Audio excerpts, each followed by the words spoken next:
Okay, in this video we'll be changing the transmission fluid on a 2004 Honda Fit. Now this will be the same for Honda Fit and Jazz between the years 2001 to 2008. This particular model has CVT transmission. It's a right-hand drive vehicle and the transmission will be located on the passenger side. Now this car also has a shuddering problem when it first starts to accelerate. So I'll talk to you about solving that problem by using this product made by Zado. It's called Revitalizant. I don't have any affiliations and this is not a paid product placement. I've used this product on other cars and it's made a big difference. So this is what I recommend and it's well priced for what it does. I'll talk to you later about how this stuff is meant to work as well. So to get better access, it's a good idea to raise the car. Now I've got a jack stand with my jack because sometimes jacks can fail. And for extra safety, avoid putting your body parts under the car. So this is the dipstick where you'll fill and check your transmission fluid. And if we go under the car, this is the bolt you need to undo to drain the old fluid. To undo the bolt, you'll be using the square head on your wrench. While you undo this bolt, you should leave the dipstick in so the fluid doesn't come out too fast.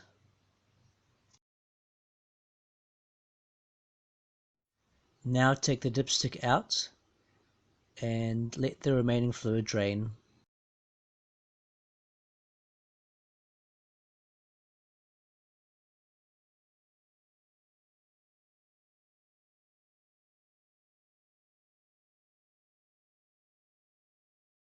Wipe down the end of the bolt and replace with a new washer. According to the repair manual, the bolt should be torqued down to 36 foot-pound. If you don't have a torque wrench, get it snug and do another quarter turn. Now this part is important.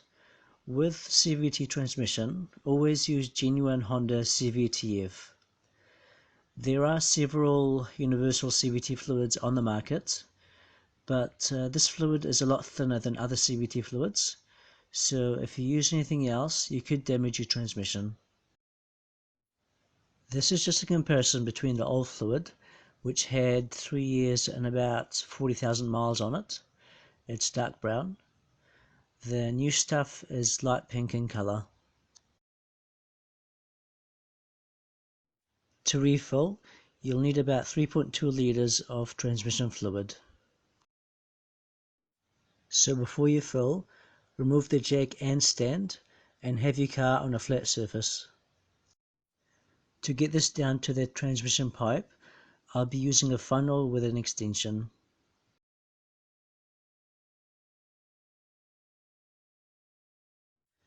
Pour the fluid down slowly so it doesn't overflow.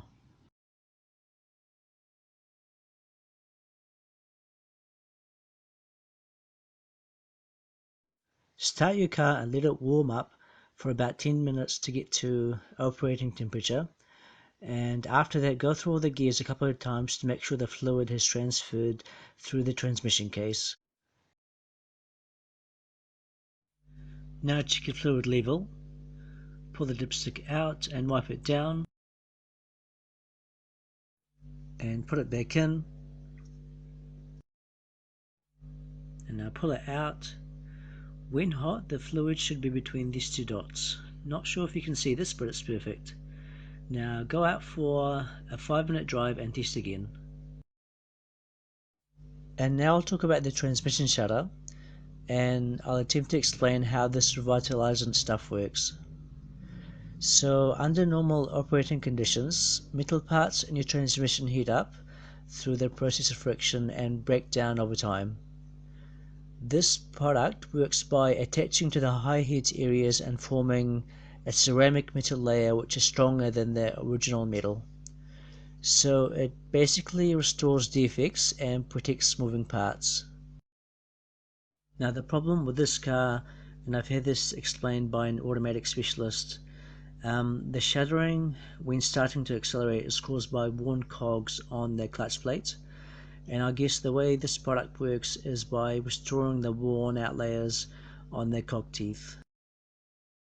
I've done this fluid change a couple of months ago, and I'm editing the video now. The car's done about 1500 miles and there's no sign of shuddering, and the car is a lot smoother when it's accelerating and decelerating. I've also tried this on 2 other cars and I've noticed an improvement as well. And the great thing about this is that it protects against future wear and tear. This is meant to last 60,000 miles or 100,000 Ks, so it goes a long way. It comes in a syringe, and the number of syringes depend on your engine size. So for this car we only need 1 syringe, and you can get this off eBay for about $50 a syringe, so it's reasonably priced as well. As you can see, the revitalizant is easy to use. You just screw down the plunger attachment, connect to your extension tube and empty the contents down the dipstick pipe. It's probably a good idea to drop some of your transmission fluid into the syringe and flush it down to get every last bit out. I hope you found this video helpful. If you have any questions, write them in the comments below. Don't forget to subscribe, and thank you for watching.